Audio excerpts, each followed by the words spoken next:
Hi friends.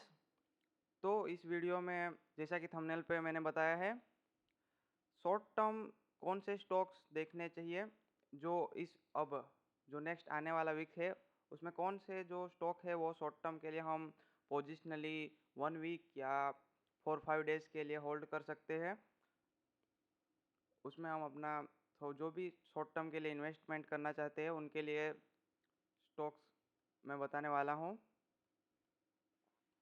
लेकिन ये कोई कॉल टिप नहीं है। अगर आप अपना एनालिसिस करके देखना, फिर अगर आपको सही लगे तो आप उस स्टॉक्स को देख सकते हैं या छोटी सी क्वांटिटी में बाई कर सकते हो, या आपको अच्छा नहीं लगे तो आप सीखने के लिए बस देख सकते हो। तो पहला जो जो इस वीक में जो स्टॉक मूव कर सकता है वो स्टॉक है ये टेक महिंद्रा। टेक महिंद्रा में जो यहाँ पे अगर देखें तो ये बहुत टाइम से कंसोलिडेशन कर रहा था। ये यहाँ से जैसे ही जनवरी से तब से ये हाई लगा के यहाँ से बहुत टाइम हो चुका है इसको। ना तो ये बहुत ज़्यादा नीचे गिरा है। अगर इसमें कोई न्यूज़ होती या कोई ऐसा स्टॉक्स में कोई सेलिंग आनी होती तो वो इस तरीके से आती। ये देखो, ये बहुत टाइम छोटे टाइम में कितनी बड़ी सेलिंग आ चुकी है। सेलिंग हमेशा फास्ट आती है। ये जो जो भी मार्केट में साल भर से होंगे उनको पता ही होगा कि सेलिंग फास्ट होती है। लेकिन यहाँ पे अगर आप सेलिंग देखो तो ये कितनी वीक है। इसने कितने फरवरी मार्च, मतलब इसने कम से कम अगर देखें तो 3 महीने के आसपास इसने पूरा यहाँ से कंसोलिडेशन कर रहा है। कंसोलिडेशन करने के बाद ये ट्रेंड लाइन, ये रजिस्टेंस रजिस्टेंस था। तो इसने ये जो इस कैंडल में इसने इस ट्रेंड लाइन के रेजिस्टेंस को ब्रेक किया। और अच्छी बात क्या है, इसने ब्रेक करके जो हाई लगाया वो यहाँ से ये 18 मार्च की जो कैंडल थी वहाँ से, और ये कैंडल उसके भी हाई के ऊपर इसने क्लोज किया। और फिर इसने यहाँ पे इनसाइड कैंडल बनी है इस ग्रीन कैंडल के बाद। तो ये जो यहाँ से हम काउंट करें तो ये एक रेंज हम मान लेते हैं, एक रेंज रेंज बनी इतनी, मतलब कि ये एक यहाँ तक की रेंज, ये रेंज बन गई। तो जैसे ही इस रेंज को यहाँ से 1290 इस जैसे लेवल के ऊपर निकले तो हम यहाँ पे बाई कर सकते हैं।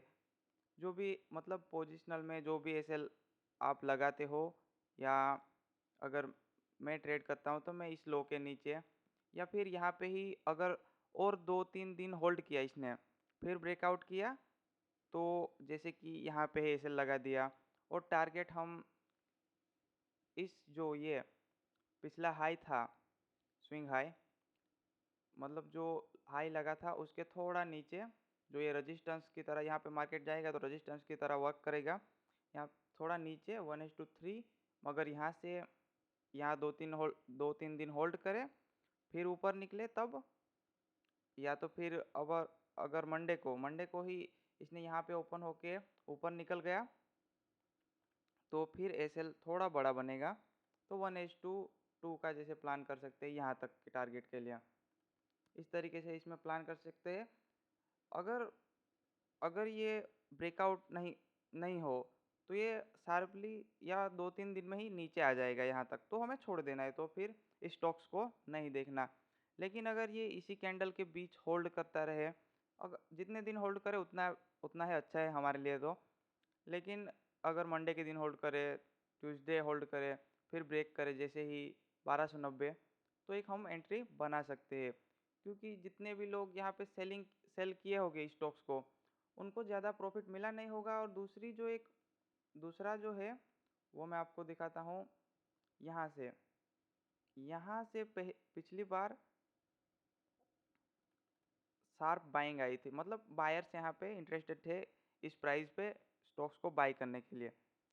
और इस बार भी इसने अब यहाँ पे इस जोन होता है जो बाइंग जोन, यहाँ पे ही ये बड़ी कैंडल बनी है 1-2 दिन इसने बड़ी कैंडल बनाई है, तो हम यहाँ पे देखो कहीं पे ना कहीं पे तो रिस्क लेना ही होगा। तो यहाँ पे रिस्क ले तो अच्छा, मतलब मैं इसी तरीके से प्लान करता हूँ, जो मेरा एनालिसिस है उससे आप, अगर आप किसी को सीखने को मिले या कोई सीखने के लिए देख सकता है इस स्टॉक्स को। तो जैसा कि मैंने इसमें बताया, ये हम 4-5 डेज़ के लिए पोजिशनल प्लान कर सकते हैं, मतलब डिलीवरी में बाई करके होल्ड कर सकते हैं, फिर एग्जिट कर, यहाँ पे अगर टारगेट मिला तो एग्जिट कर देंगे।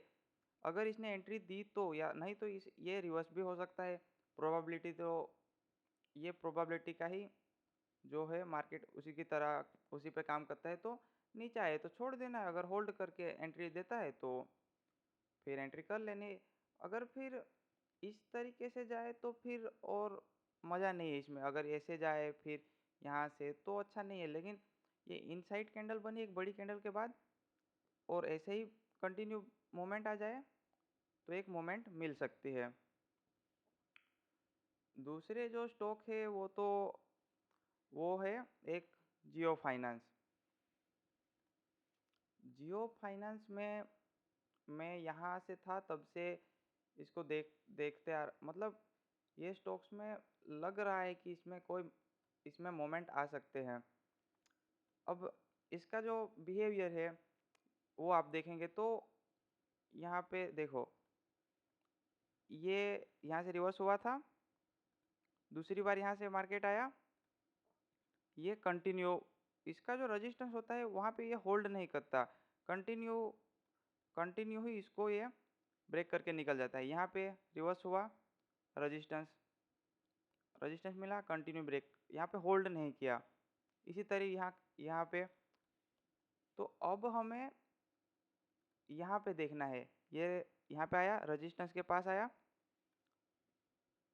रेजिस्टेंस के पास है, अगर इसने होल्ड किया तब तो बहुत ही अच्छी बात है, तब तो ये स्टॉक हमारी वेट कर रहा होगा कि नए बायर आए।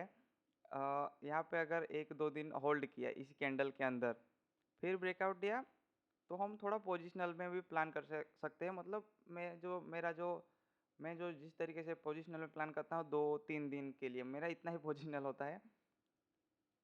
तो यहाँ पे अगर होल्ड करे तब तो बहुत ही अच्छी बात है, लेकिन इसका जो बिहेवियर है उसकी तरह उसी पे अगर फोकस करें तो ये न्यू, यहाँ पे दिखाऊं तो यहाँ पे आया higher high, higher high, higher high, तो इस बार भी ये हायर हाई के लिए जा सकता है। तो हमें अगर यहाँ पे होल्ड करें तो बहुत ही अच्छी बात है। तो हम पोजिशनल में भी प्लान कर सकते हैं 2-3 दिन के लिए, क्योंकि ये नया हाई लगाने के बाद शार्पली रिवर्स होता है। अगर यहाँ से देखो, हाई लगाया, रिवर्स, हाई लगाया, रिवर्स, हाई लगाया, रिवर्स, हाई लगाया, रिवर्स, तो अभी इसने न्यू हाई नहीं लगाया है। तो अगर ये कंटिन्यू, अगर कल 5 मिनट में, अगर 5 मिनट का चार्ट ओपन करता हूँ मैं, यहाँ ये हमारा हाई है, यहाँ से ये हाई है। तो अगर कल इसके बीच ओपन होके, 1 मिनट, इसके बीच ओपन होके ऐसा होल्ड करके पुल बैक मिले तो एंट्री बना सकते हो, एक ये कंडीशन हो सकती है। दूसरा, यहाँ पे ही ओपन हो, ऊपर थोड़ा जाए, कोई पुल बैक मिले तो हम उसमें एंट्री कर सकते हैं, यहाँ पे पुल बैक मिले तो। अगर फर्स्ट 5 मिनट की 1-2 ही कैंडल अगर बहुत बड़ी बन गई तो फिर अवॉइड कर देना, तो फिर हमें एंट्री नहीं मिलेगी। लेकिन इसके बीच ओपन होके फिर यहाँ पे होल्ड करें रेजिस्टेंस के पास, फिर ब्रेक करें तो बहुत ही अच्छा बात है। यहाँ पे होल्ड करें फिर ब्रेक करें।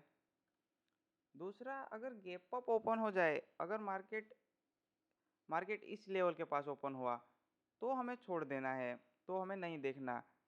हमें बस यहाँ इसी रेंज में ओपन होके ब्रेक करे तो, या तो यहाँ ऐसे ओपन हो, यहाँ कहीं बहुत ज़्यादा गैप अप नहीं, और फिर कोई पुल बैक मिले 5 मिनट पे तो हम उसमें एंट्री कर सकते हैं।